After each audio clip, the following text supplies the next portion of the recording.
Bueno, pues bienvenidos, bienvenidas, futuros ingenieros y futuras ingenieras, a este último vídeo de la lógica de control. En esta parte de la lógica digital, lo que vamos a ver es pues, la evaluación de la condición de salto, que sería la última de las 4 unidades principales que hayamos visto dentro de la arquitectura.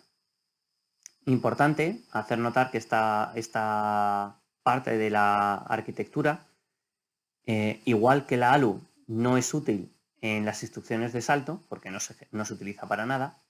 El bloque de evaluación de condición de salto no es útil en ninguna instrucción que no sea de salto, ¿vale? Bueno, pues si tenemos claro eso, pues bueno, importante es saber que cada operación en la ALU, como ya avanzábamos antes, va a alterar una serie de registros, ¿vale? Que son los flags de RZ, de RN y de RV, y que, bueno, pues va a indicar a 1 cuando se ha activado y a 0 cuando no se ha activado. De manera que ese valor que ya tenemos almacenado, si lo combinamos con la instrucción que viene justo por aquí, os la señalo, del IR, que me especifica pues, si el salto es de tipo BG o BGE, ¿vale? O BEQ, que son las instrucciones de salto que habíamos visto, pues esa condición son justamente los bits 11 y 12, ¿vale? Que tenemos en, 11, 12 y 13 creo recordar. Bueno, lo vemos aquí, en la derecha, ¿vale? Lo podemos ver. 11, 12 y 13, ¿vale? Los 3 bits, ¿vale? Me indican el tipo de salto en este caso concreto, que es un ejemplo muy concreto. Pues BG, que es saltar si mayor, pues sería 1, 1, 1, ¿vale? Bueno, pues este 1, 1, 1 es lo que me entraría por aquí. De aquí, del RZ, estaría llegando lo que haya resultado de la última operación que se ha realizado en la ALU. Supongamos que es un 1, ¿vale? Y supongamos que por el N está llegando un 0. Bueno, pues la evaluación de la condición de salto lo que haría es, en base a lo que llegue aquí, en base a lo que llegue aquí y en base a lo que llegue aquí, bueno, más el de overflow, que no lo he pintado, ¿vale? Acordaros que falta, que sería idéntico a los anteriores, que tendrá un valor determinado. Pues, por ejemplo, si era la operación que estábamos hablando antes de resta de 0, de 8 menos 8, el resultado era 0. Bueno, pues ese 0 entraría también de condición de salto y se evaluaría y se diría, pues si lo que quieres hacer es un salto si mayor o igual, tengo que ver que este sea igual a 1, que este sea igual a 0, que este sea igual a 0, por ejemplo, ¿vale? O que este sea 0, que este sea 1 y que dependerá del tipo de salto, se evalúan unos u otros. Esto ya os dejé indicado en las operaciones de salto, en las instrucciones de salto, ¿vale? Cuáles son las que se activaban, qué flags activaban cada una de ellas. Bueno, pues al final esta me devolverá un único bit, este bloque. Uy, perdón.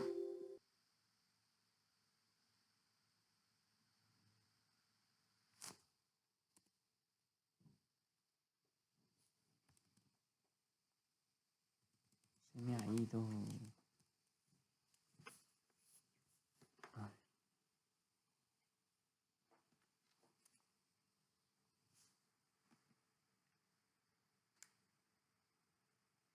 Vale, se me ha ido la pantalla. Como os comentaba, esta salida de aquí será un bit único, ¿vale? Que que sacará un valor 1 o un valor 0, uno de los dos, ¿vale? Dependiendo de lo que se haya evaluado. Si se tiene que realizar el salto, pues saldrá un 1. Si no se tiene que realizar el salto, porque, por ejemplo, estamos pensando en realizar un salto si igual, y resulta que el flag de 0, la entrada Z, está de aquí, ¿vale? Es decir, la que viene del RZ, la entrada Z vale 0. Bueno, pues si os fijáis en el BQ, veréis que una de las cosas que tiene que tener en cuenta pues es lo que sería justamente el flag de Z. En este caso concreto, como el flag de Z es 0, pues y debería ser 1 para que se produzca el salto, pues no. La evaluación de condición de salto diría que no se va a realizar el salto, es decir, nos devolvería un 0. Bueno, pues vamos a terminar esta parte de lógica de control con unas pequeñas notas para que tengáis en cuenta cuando vayamos a hacer pues algún tipo de lógica de control nosotros, ¿vale? O tengamos que especificar cómo ocurren ciertas cosas en la arquitectura, o tengamos que modificar partes de una arquitectura, es decir, al final hagamos ejercicios con ello, pues para ver qué cosas podemos hacer como buenas prácticas y demás. Bueno, es importante que no nos fiemos el 100% del tiempo de las cosas que pasan por los buses. Y que en ocasiones en las que veamos que un bus va a contener para una cierta instrucción, lo vamos a utilizar más de una vez, necesitaríamos registros para almacenar los datos de la primera vez, ¿vale? Es como si tenemos una caja donde guardamos algo. Si nosotros guardamos una cosa y luego guardamos otra, como en una variable, ¿vale? Guardamos una cosa y luego guardamos otra, la primera la hemos sobrescrito. Entonces, es muy importante poder tener registros donde haga falta. Sobre todo, pues eso, cuando los buses son buses en los que se utilizan más de una vez en la ejecución de una instrucción. Otra cosa importante es que, bueno, esos registros que vamos a tener que utilizar van a tener que tener señales de control, señales de carga, ¿vale? Incluso puede ser que haya algunos elementos que requieran no solamente señales de carga, sino también señales de habilitación. Incluso puede ser que necesiten estas señales de selección. Bueno, pues de todo eso se ocuparía la unidad de control, ¿vale? Por ejemplo, en todos los multiplexores hemos visto que tienen entradas de selección para ver si pues, un dato llega de la memoria o llega de un registro o llega de un inmediato. Bueno, pues de eso, esas señales del multiplexor las activaría la unidad de control. ¿Eso cuándo se realiza? Pues eso se sabe en la fase de decodificación. Cuando se decodifica la instrucción, se ve de qué tipo es y en base al tipo que sea, la unidad de control establece pues, cuándo tiene que realizar las microinstrucciones para que esto funcione. Bueno, una cosa importante también de esta arquitectura, que la veremos en un ejemplo más adelante, ¿vale? Pero tenemos que tener en cuenta que esta arquitectura, cuando la crearon, ya definieron que para realizar una instrucción aritmética lógica va a hacer falta más de un ciclo, ¿vale? Para que se ejecute. Y las instrucciones de almacenamiento también van a requerir un ciclo de reloj, ¿vale? Para poder almacenarse. En un siguiente ciclo de reloj, ¿vale? Las instrucciones aritmético-lógicas o de carga lo que van a hacer es leer del banco de registros el registro que se indica entre los bits 8 y 10. Básicamente es el que utilizamos para la señal de lectura, es decir, va a ser uno de los registros fuente, ¿vale? Y en un tercer ciclo, en caso de que necesitemos seguir operando con la instrucción para que se ejecute del todo, ¿vale? Necesitaríamos, pues dependiendo del tipo de instrucción, utilizar ese ciclo o no.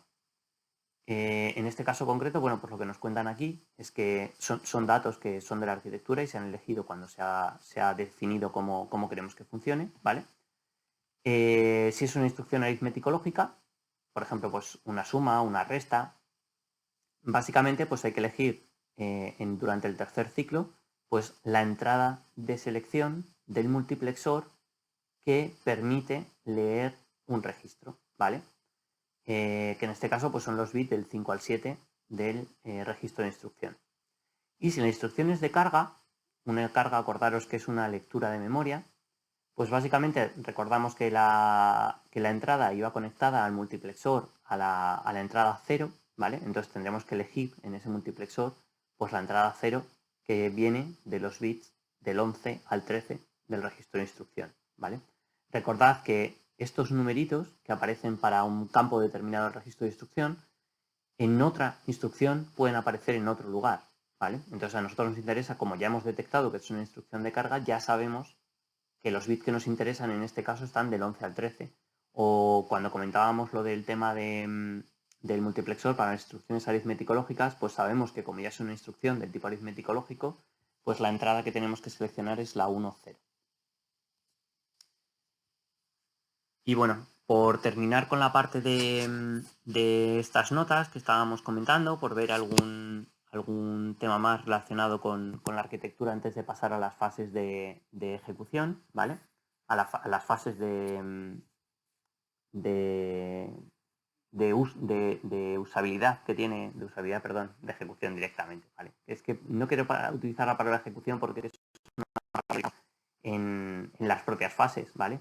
Las 4 fases de SIMD, las 4 fases de ejecución de una instrucción son la captación, la búsqueda de operandos, la captación, la decodificación, la búsqueda de operandos y la ejecución de la instrucción en sí. Entonces la propia ejecución ya viene en el nombre, entonces bueno, estaba intentando buscar una alternativa. Otra cosa interesante, ¿vale? Que la dejo como nota aquí, que luego va a ser interesante cuando veamos cómo funcionan los ciclos en la arquitectura, es que todos los ciclos acceden a una dirección de memoria determinada, ¿vale? En todos los ciclos se accede a una dirección.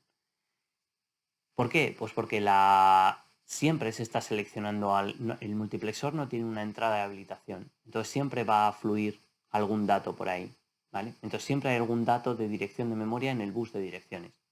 Pero eso no quiere decir que se esté siempre leyendo o escribiendo de memoria, ¿vale? Sino que la unidad de control decide si se lee o se escribe, ¿vale? Como no hay señal de habilitación en la memoria, no podemos encenderla y apagarla, lo que quiere decir que siempre estamos leyendo o siempre estamos escribiendo. Bueno, pues cuando no hay señal de habilitación, en todo caso lo mejor es siempre leer de memoria, ¿vale? En esta máquina rudimentaria, básicamente lo que ocurre es que, bueno, el IR, el registro de instrucción, se está escribiendo continuamente con instrucciones que vienen de memoria, ¿vale? Esto lo podríamos haber evitado simplemente creando una entrada de habilitación en la memoria principal. Solo hubiese sido una señal más de control y la verdad que sería mucho más eficiente, porque no es eficiente estar gastando memoria continuamente, estar almacenando continuamente, porque al final la memoria es un elemento físico y también tiene un número de ciclos de lectura y escritura máximos antes de estropearse, ¿vale? Bueno, lo importante es que lo que sí que tiene una entrada de carga, ¿vale?